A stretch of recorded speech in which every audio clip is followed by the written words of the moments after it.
Vamos ao texto sagrado e gastar pelo menos aqui uns 30 minutos ou mais um pouquinho, para depois a gente servir os elementos.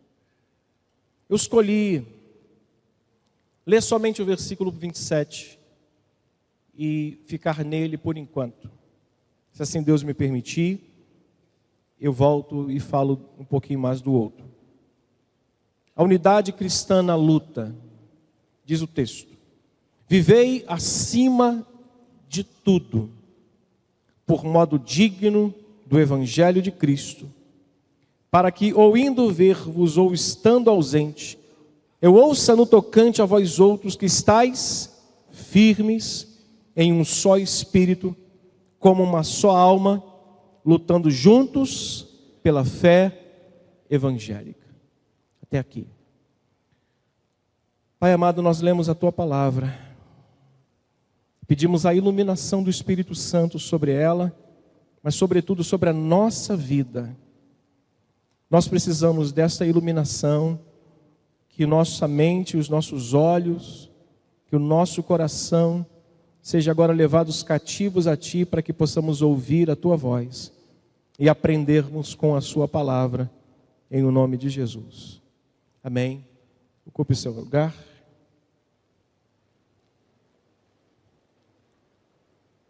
Hoje o bispo Rubem usou Filipenses 3.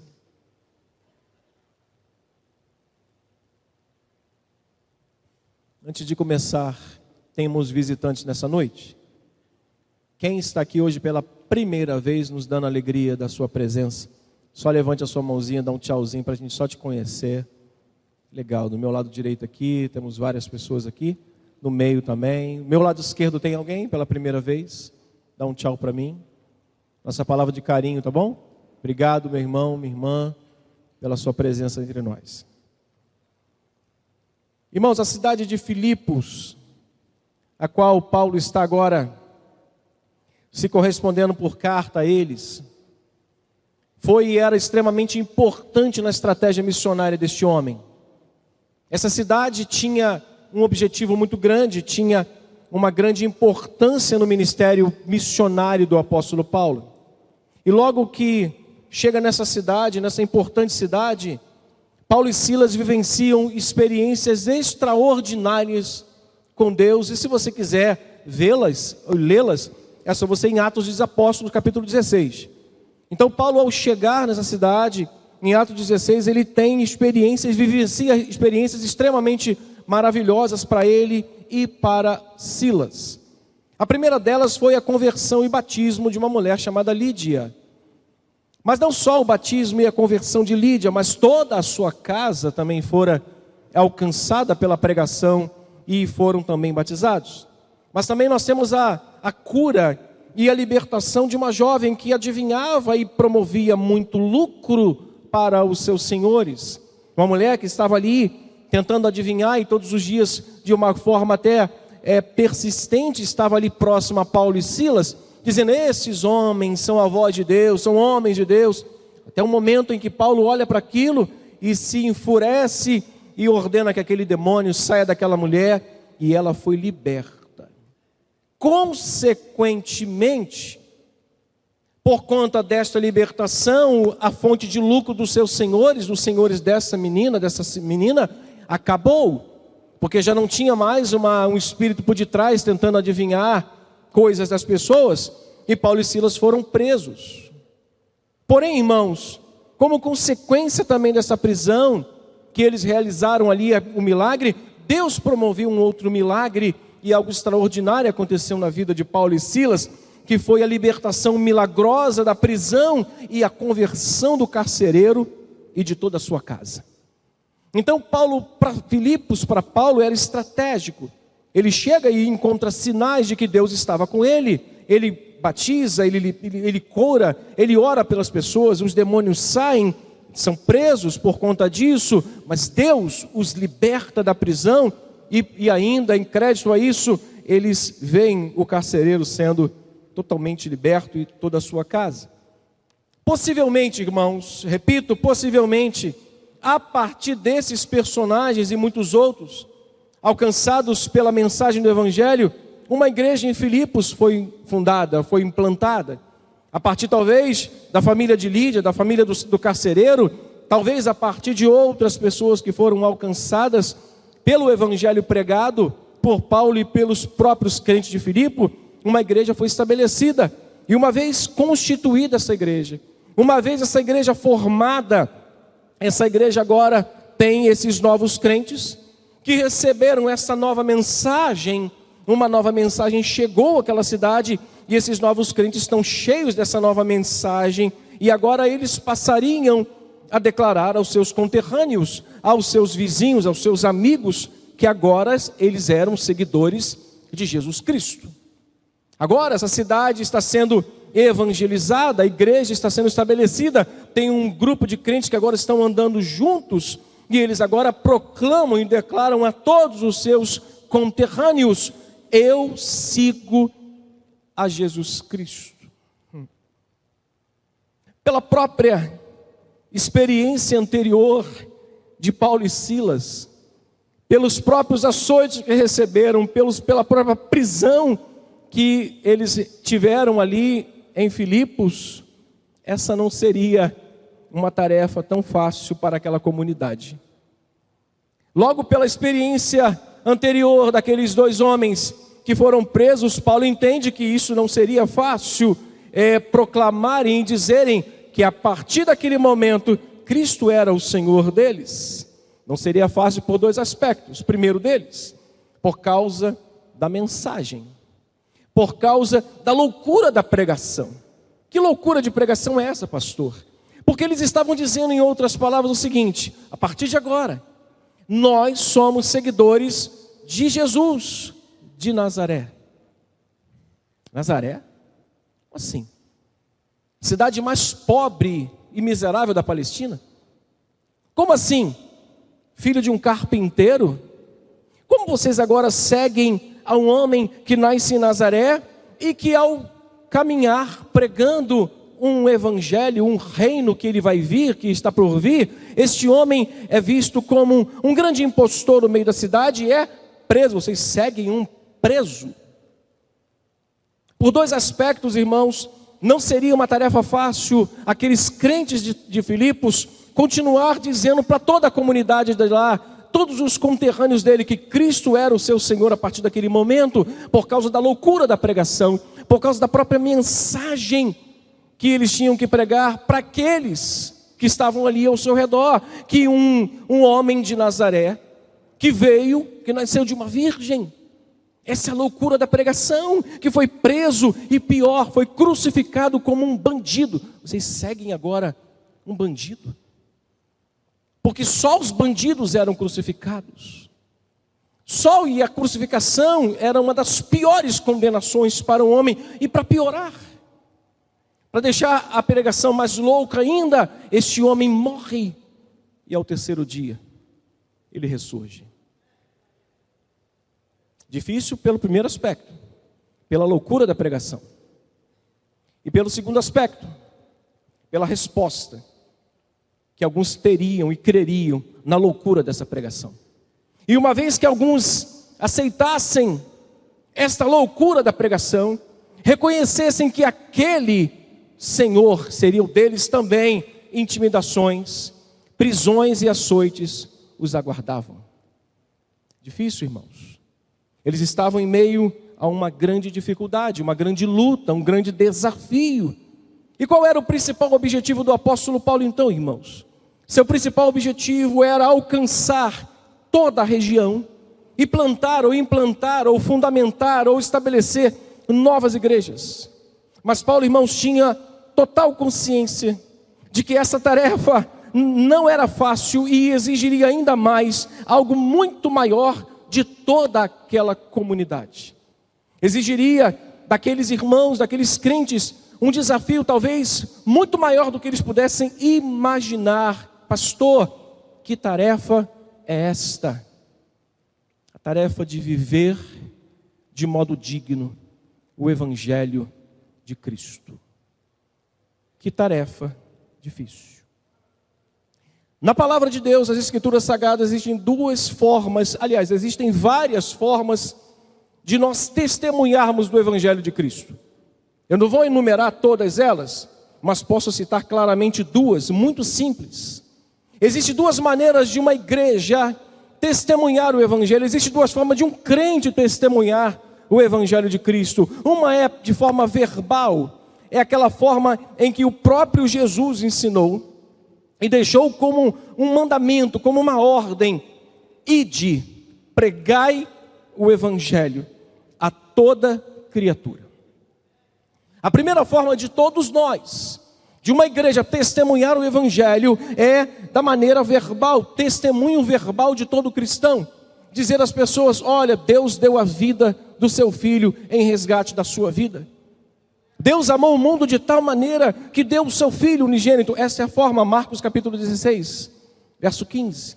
Mas há outro aspecto, irmãos, do testemunho cristão, é o aspecto ético. O aspecto ético é o que, quando você não tem o que falar, a sua vida fala por você. É aquilo em que você cessa de falar e a sua vida exala o bom cheiro do Evangelho. É aquilo em que as pessoas não precisam olhar para você para ouvir o som sair de você. Elas olham para você e veem o brilho da graça de Deus em você. As duas formas de testemunhar. Primeira carta do apóstolo Pedro, vá um pouquinho à frente. Capítulo 2. Primeira de Pedro.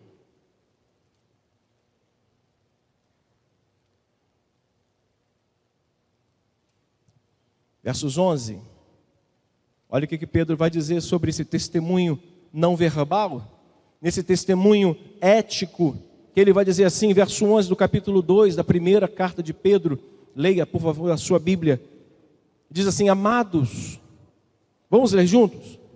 Exorto-vos como peregrinos e forasteiros que sois, a vos absterdes das paixões carnais que fazem o quê? Guerra contra a alma, mantendo o exemplar o vosso procedimento em meio aos gentios, para que naquilo que falam contra vós outros, como de malfeitores, ao observando-vos em vossas boas obras, eles façam o quê? Glorifiquem a Deus no dia da visitação. Essa é a forma ética de um testemunho cristão. É quando cessam as palavras, é quando nós não precisamos esboçar nada, que nenhum som sai dos nossos lábios, mas é visto o poder de Deus e a graça de Deus e a transformação do Espírito na vida de cada crente em Jesus. A exortação de Paulo, irmãos, aqueles crentes indica,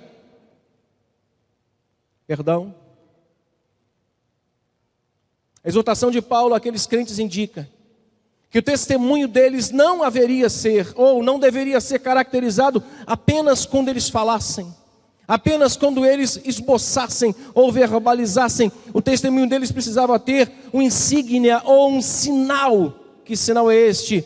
O exemplo. Diga comigo, o exemplo. Aprendi algo com o pastor Álvaro. Fantástico. Que como profissional da psicologia que é, ele tem essa capacidade de esboçar isso de forma muito mais clara do que eu. Mas ele disse que uma criança, a maneira mais fácil de se ensinar uma criança é pelo modelo, é pelo aspecto modelar. Nós, pais, somos o modelo de ensino dos nossos filhos. Aqui não é uma digitação, minhas mensagens são manuscritas. Eu aprendi com o Dr. Steve Lonson, nosso professor do NIC, meu, do pastor Luiz Carlos, que quando eu estou muito atrasado, eu digito. Mas quando eu estou com tempo, mais eu prefiro preparar minhas mensagens de forma manuscrita, porque isso grava melhor na memória da gente. E o exemplo é a melhor forma da gente modelar uma criança. Quando uma criança olha para a gente, é como se você estivesse digitando algo no computador e apertando a tecla imprimir. E vai sair na impressora a cópia mais fiel daquilo que você digitou, salvo ela estiver com um pequeno defeito. Mas, do contrário, o que vai sair na impressão é algo mais original, mais fiel daquilo que você digitou. Com os borrões ou não, são exatamente assim os modelos que os nossos filhos têm de nós. O que nós somos são impressos neles e são reproduzidos por eles e são ativos por eles na mente e nas atitudes diárias deles. O que você é, o seu filho será. Ensine. Então, irmãos, o testemunho deles precisava ter este sinal, o exemplo, não simplesmente caracterizado pela verbalização. Paulo está dizendo: vivam acima de tudo, de modo digno. Vivam de modo digno do vosso testemunho, do testemunho do Evangelho de Cristo. O testemunho deles precisava ser anunciado e comprovado pelo procedimento exemplar deles. Paulo está dizendo, quando Paulo chama esses irmãos a este grande desafio de ganhar toda aquela cidade para o Evangelho, de alcançar todos os filipenses, ele está dizendo: irmãos, esqueçam a verbalização, vivam acima de tudo de modo digno, anuncie aos ouvidos, mas anuncie aos olhos. Não só aos ouvidos, mas anuncie as pessoas aos olhos. Seja um modelo, seja um padrão, seja uma referência, seja um sinal para que as pessoas possam olhar e dizer assim: ali vai um crente em Cristo Jesus. Ali vai uma mulher cheia da graça de Deus. Paulo sabia, irmãos, que o conteúdo da mensagem não agradaria os habitantes de Filipos. Paulo sabia que um homem carnal não cogita das coisas do Espírito. Paulo sabia do grande desafio que os filipenses tinham. Paulo sabia da grande luta e da grande batalha que eles teriam, porque eles eram homens carnais, e o homem carnal não cogita nas coisas do Espírito. Por quê? Porque são loucura para eles. Se você falar para um homem carnal sobre o Evangelho, sobre a vinda de Cristo, veio da Virgem Maria, padeceu sob o poder do Pôncio Pilatos, foi crucificado, morto e ressuscitado, ao terceiro dia subiu aos céus, e lá está, intercedendo por nós, é loucura para um homem carnal.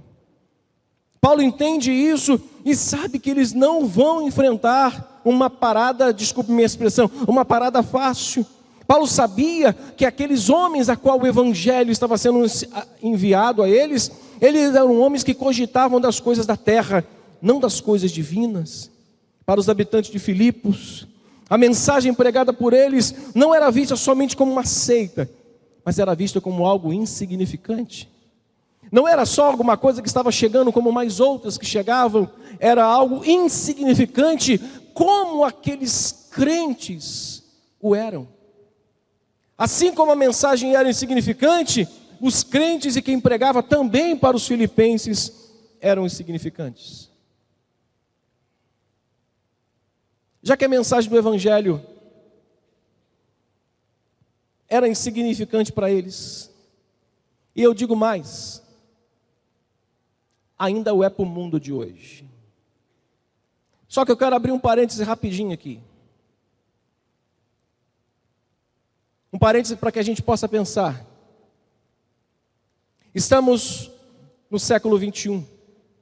Estamos falando do século 1.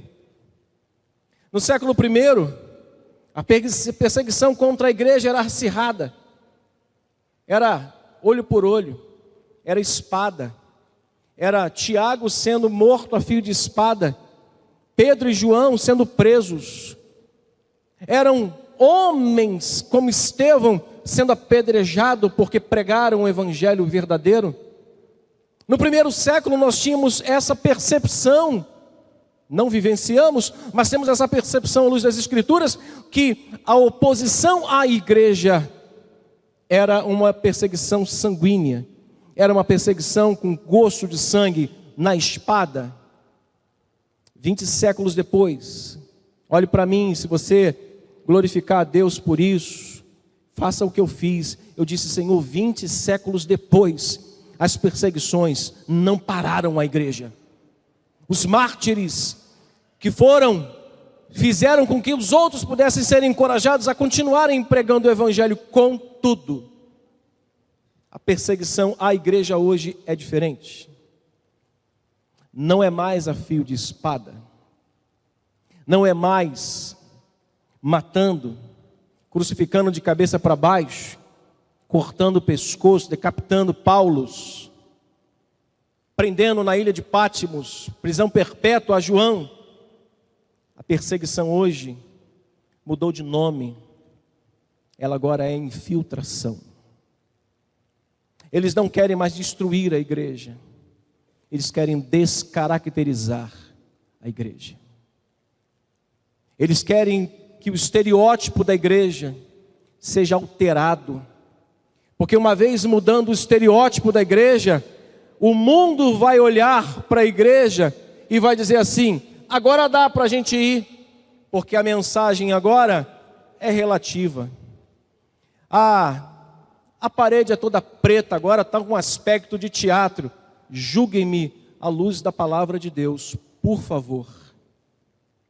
Julguem-me no que eu acabei de falar, à luz da palavra de Deus. Não me julguem para depois serem julgados. Julguem-me à luz da palavra de Deus. Uma cidade edificada sobre um monte, é isso que Jesus falou. Vós sois a luz do mundo. Pastor, o senhor está descontextualizando, que seja no seu entendimento assim, mas eu acredito que a igreja não tem e não pode ter uma outra característica, senão de um santuário, luz, aonde a gente possa ter ideia de que nós estamos entrando num ambiente aonde este ambiente é favorável a todos. Eu acho que aqui não incomoda ninguém esse carpete vermelho, incomoda?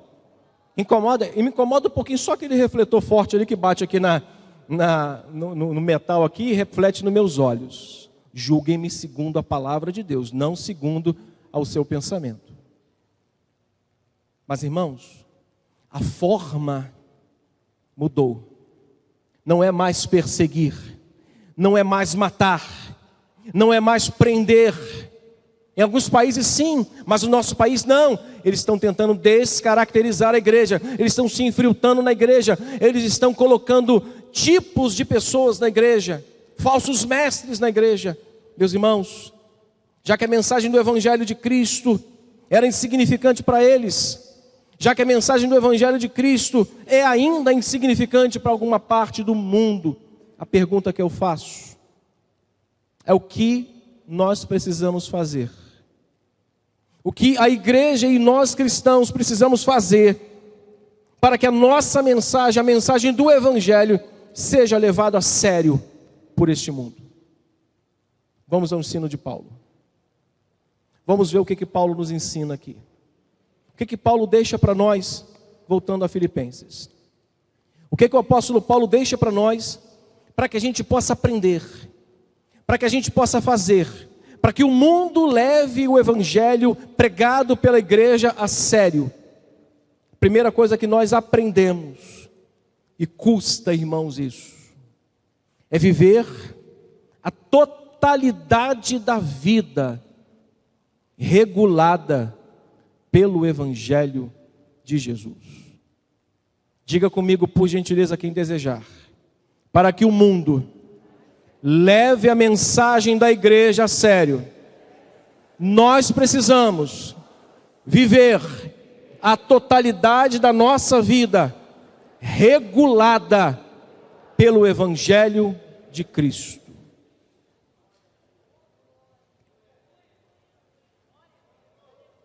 Não tente regular, equalizar nenhum equipamento de uma marca tal através do manual da marca contrária. Não adianta. Não tenta pegar o manual do carro, da Ford, e tentar regular ou equalizar alguma coisa no carro da Volkswagen. São completamente diferentes. Paulo nos ensina que nós precisamos viver uma vida na totalidade para que o mundo leve a igreja a sério. para que os cristãos sejam levados a sério. Filipos tinha como a mensagem do evangelho como insignificante. O desafio era enorme, pregar o evangelho, falar que Cristo de Nazaré, filho de Maria, que era um pregador, que foi preso, que foi crucificado e ressuscitou, era difícil. Paulo então diz: vivam, não verbalizem, seja uma insígnia, seja um sinal, seja um exemplo, modelem a vida de vocês, para que o mundo veja e glorifique o Pai que está nos céus. Paulo está dizendo para nós e diz para esses do passado: vivam uma totalidade de vida regulada pelo Evangelho de Cristo. Não há nada, irmãos, de mais efetivo para a glorificação do nome de Jesus.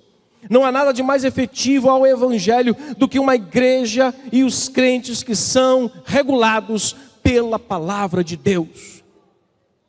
Não há nada que produza um efeito real. Não há nada que produza um efeito, digo até imediato, do que uma igreja que vive regulada, crentes que vivem norteados, regulados pela palavra de Deus. Primeiro ponto que eu vou tratar polêmico: nossas opções partidárias, nossas opções ideológicas, políticas devem serem reguladas pelo Evangelho.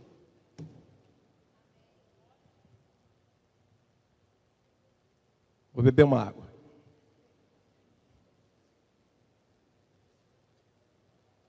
Minha pressão deve estar uns 16.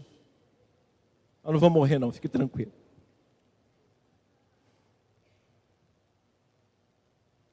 Se o Evangelho me diz que eu posso apoiar o aborto, apoiarei o aborto. Se o Evangelho não diz, eu não posso abraçar essa ideia. Nossas opções partidárias, quem me conhece e anda comigo, sabe que eu odeio, palavra odiar, eu não gosto de política. Eu perco a disputa, mas eu ganho um amigo. Eu prefiro ganhar um amigo e perder a disputa do que me degladiar por causa de política. Os caras estão... Deixa-os. No final das contas, a gente vai ver quem está certo. E Deus, no dia da colheita, vai joeirar. Você sabe o que é joeirar? Pegar aqueles garfos assim, ó, e passar ali no trigo, jogar para cima, o vento vai soprar palha e o trigo vai cair no chão.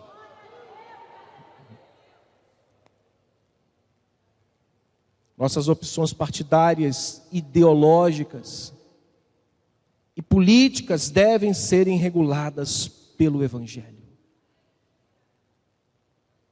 Não há nada de mais efetivo, irmãos, que cause o efeito real no mundo do que ver uma igreja que não negocia a santidade do seu púlpito com política,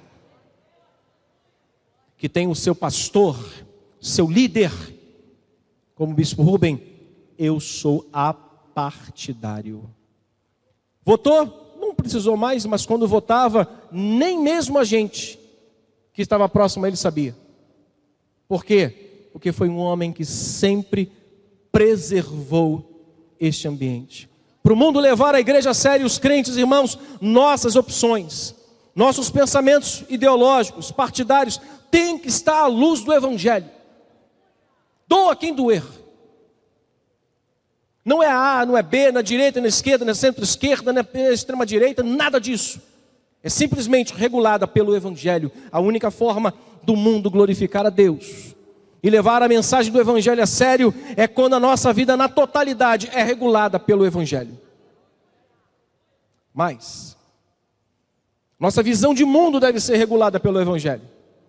Romanos 12. Rogo-vos, pois, irmãos, pelas misericórdias de Deus, que apresenteis os vossos corpos como sacrifício vivo, santo e agradável a Deus, que é o vosso culto racional, e não vos conformeis com este século, mas transformados pela renovação da vossa mente, para que experimentem qual seja a boa, perfeita e agradável vontade de Deus. Tem crente amigão do mundo. Tem crente, fechamento com o mundo.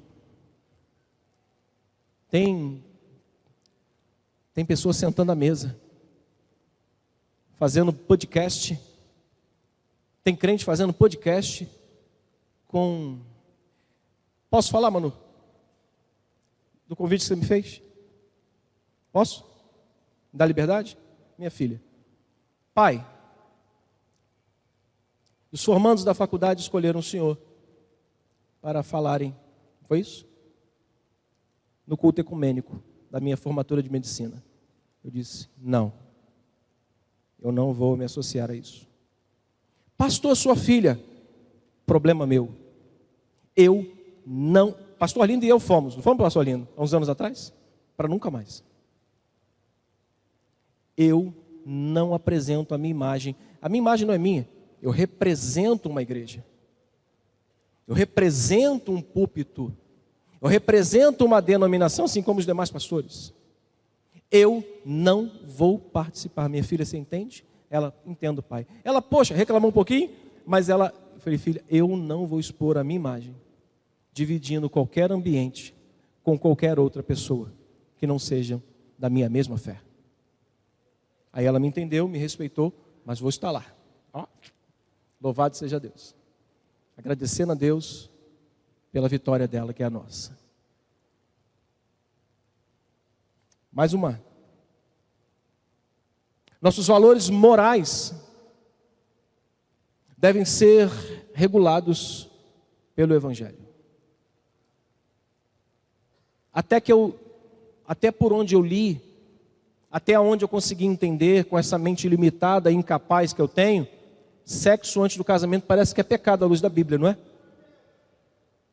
Namorado dormir no quarto da namorada, com pais crentes dizendo assim, é melhor aqui do que na rua. Tá amarrado. Queimado, jogado no abismo. Para não voltar. Nossos valores morais precisam ser norteados pelo Evangelho. Eu vou tocar umas coisinhas piores aqui. Nossos valores familiares precisam serem norteados, regulados pelo Evangelho. O que valores familiares, pastor? Maridos, amem as vossas esposas, como Cristo amou a igreja, se entregou por ela, para santificar, tendo-a lavado por meio de água para apresentá-la santa, pura, sem mancha e irrepreensível. Mulheres, esposas, amem seus maridos, diz isso? Fosse isso seria fácil. Sejam submissas ao vosso próprio marido. Como assim, pastor? Hoje nós estamos despontando. Nós hoje estamos, voando baixo. O movimento feminista está ajudando a gente agora. Mulher tem que ser o cabeça da casa.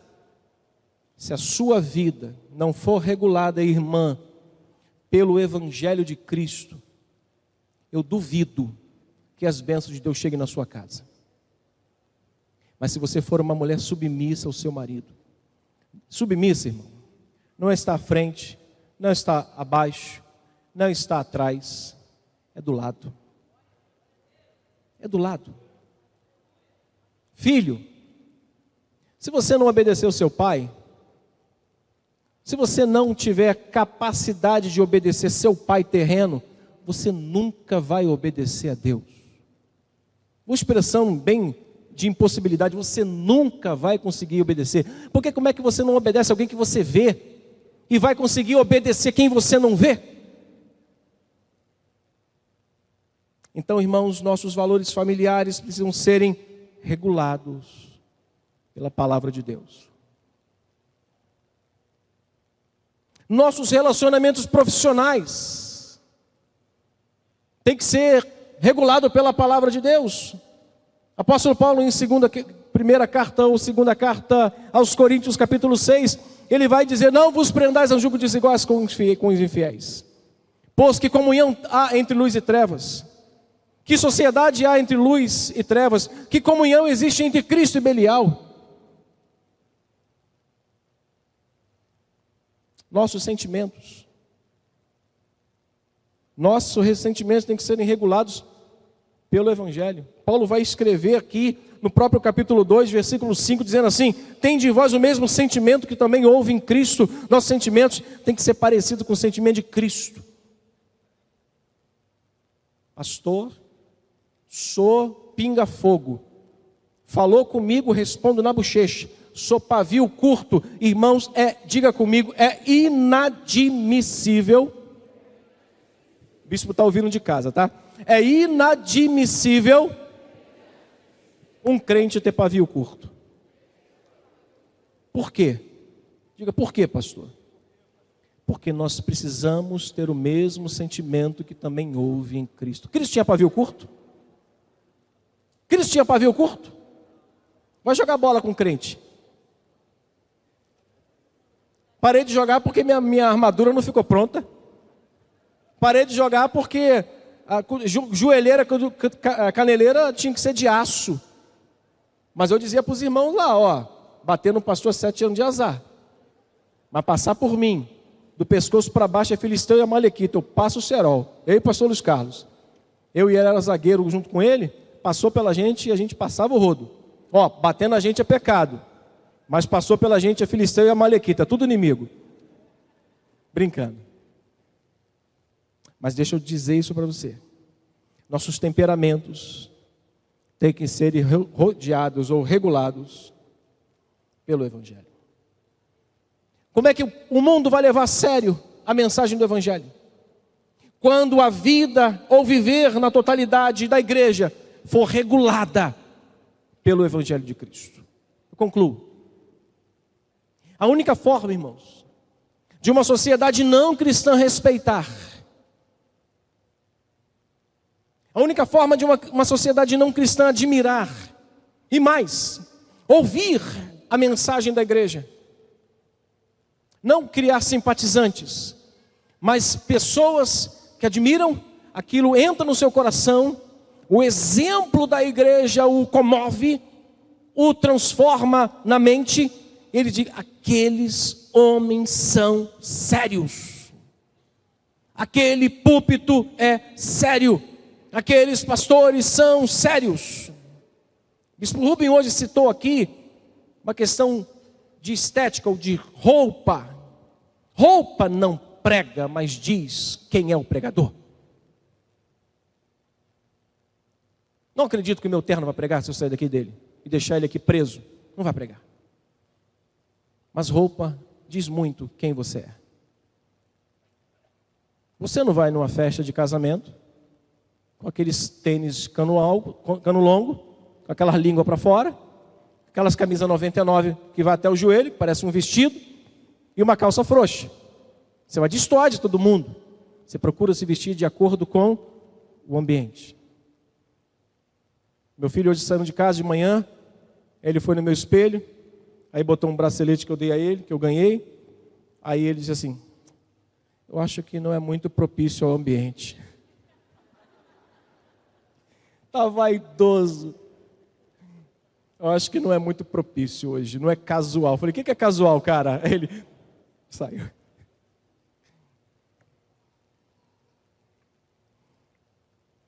A única forma da sociedade não cristã respeitar, admirar e até ouvir a mensagem da igreja será quando nos tornarmos uma cidade edificada sobre um monte. Uau. Cidade toda iluminada. Cidade onde as pessoas passam, até tropeçam, porque precisam olhar para ela.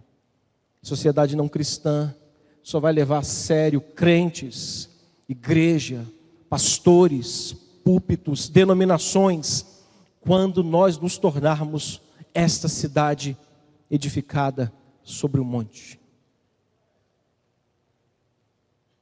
será quando a luz brilhar de tal forma que iluminará os olhos do entendimento dos incrédulos.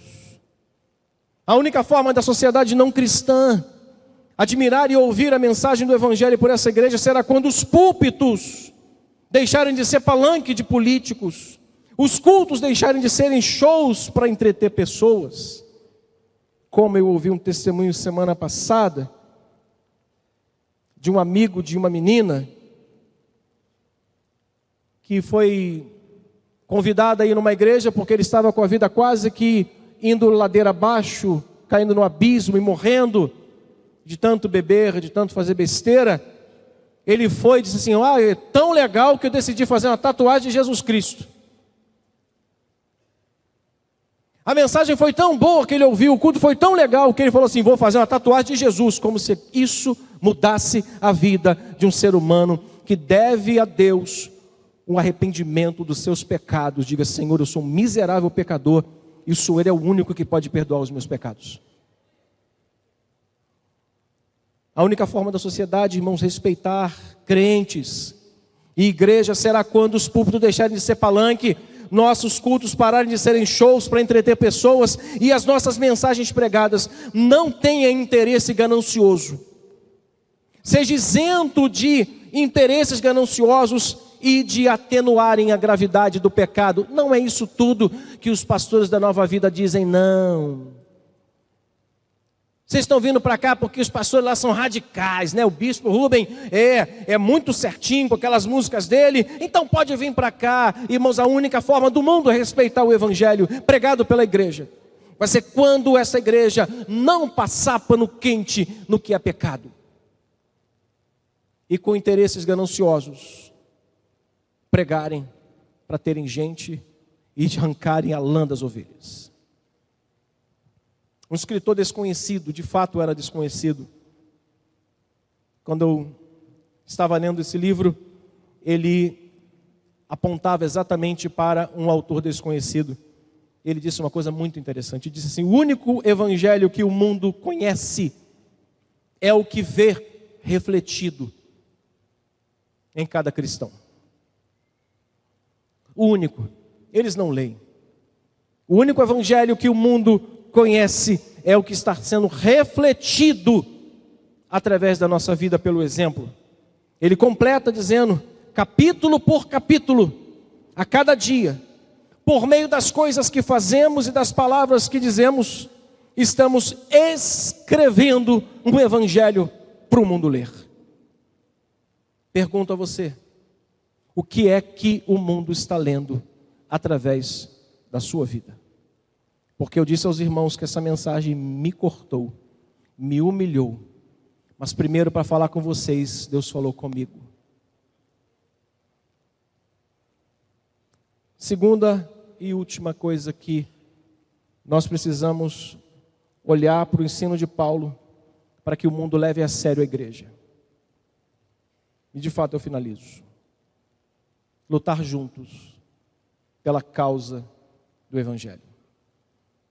Não é só viver a totalidade da vida regulada pelo evangelho, mas é lutar junto. Infelizmente, se tem uma igreja que é desunida, é a igreja cristã no Brasil. Cada um olha para o seu próprio arraial, cada um quer e deseja mais para o seu próprio arraial.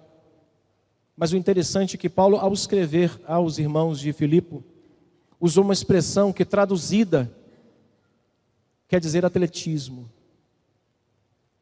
A expressão lutar juntos, traduzida, quer dizer atletismo. Quer dizer o quê?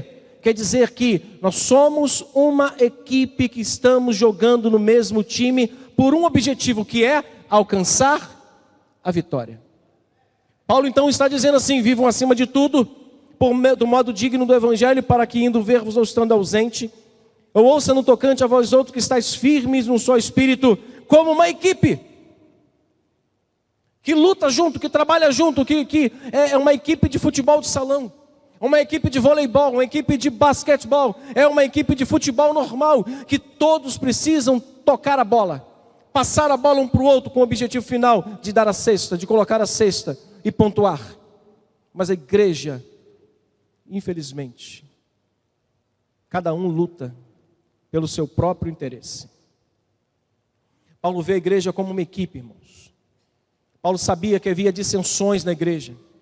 Paulo sabia que Sintique e Evódia, que eram duas irmãs que lideravam parte da igreja, estavam em conflito, e Paulo está dizendo para ela: rogo-vos, Sintique e Evódia, que pensem concordemente. Ou seja, Paulo sabia que tinha dissensões nessa igreja, e o apelo dele é: lutem como uma equipe. Sabe qual é a forma do mundo ver e levar a igreja a sério? Quando a igreja trabalhar como uma grande equipe. Uma grande equipe. Talvez o diácono Leandro não vá concordar comigo. Talvez o pastor Robson não concorde comigo. Talvez o pastor Luiz Carlos não concorde comigo. Talvez eu não concorde comigo. Talvez o Jonathan não concorde comigo. Mas, irmãos, fala igual o Capitão Nascimento. Tudo isso tinha que ter extinto. Ministério de Música, Pastoral da Família, CETEB, CIAB, homens, mulheres, juventude, adolescente. Porque se você me mostrar nas escrituras onde tem um grupo desse, eu me rendo ao teu ensino. Não tem. Não tem grupo. Tem ministérios que unidos formam a igreja. O que mais divide a igreja são ministérios, são grupos. Porque a gente quer lutar por aquilo que pertence a gente, onde a gente está na liderança. Mas se lutar junto, como nós temos lutado juntos aqui na igreja, a vitória é certa. Amém? O que nós acabamos de fazer aqui agora com o diácono Leandro é lutar juntos. Não vou estar nos 4 sábados aqui, porque eu não posso. Eu tenho já um compromisso pelo menos em 1. Mas pelo menos em 3 eu quero estar presente para lutar junto. Quando posso estar nas conferências do CIAB, eu estou porque eu quero lutar junto. Quando eu estou no trabalho da pastoral, o pastor Arlindo, o pastor Ronaldo, quando podem, estão lá lutando juntos. Irmãos, uma igreja para alcançar a vitória tem que lutar juntos. Eu concluo. A única forma do mundo levar a igreja a sério e abraçar a sua mensagem será quando ela ver a igreja regulada. Crentes regulados pelo Evangelho. Quando eles olharem e verem homens, mulheres, jovens, adolescentes, que cada um tem o seu grupo dentro da igreja, mas todos formam uma só igreja. Aí as pessoas vão olhar, e o próprio Deus, segundo Atos dos Apóstolos, capítulo 2, versículo 47 e 49, e caindo na simpatia de todo o povo, e Deus ia acrescentando àquela igreja os que ia sendo salvos. Se a gente viver assim, vai ter gente sentada ali, ó. Vai ter gente sentado aqui. Esse banco de 10 vai caber 12. Obrigado pelo glória a Deus aí, ó. Eu ouvi um glória a Deus aqui do meu lado. O banco de 5 vai caber 6. O banco de 10 vai caber 12. Se nós vivermos assim, Deus enviará os pecadores para ouvirem a mensagem e se converterão dos seus pecados. Vamos orar. Nosso Deus e Pai, quero encomendar essa palavra ao Senhor e pedir a Tua bênção. Meu desejo e meu interesse nunca foi em ofender ninguém. Mas, assim como o Senhor ministrou o meu coração, eu peço ao Senhor, ministre o coração dos meus irmãos. Ministre ao coração de cada um e leve-os a ver, a entender de que esta missão é de cada um de nós, para que o mundo veja uma igreja como uma cidade edificada sobre um monte, para que a nossa luz brilhe de tal forma que eles vejam as nossas boas obras e glorifiquem ao Pai que estás nos céus. Eu entrego esta palavra ao coração dos meus irmãos e peço a Tua bênção em nome de Jesus. Amém.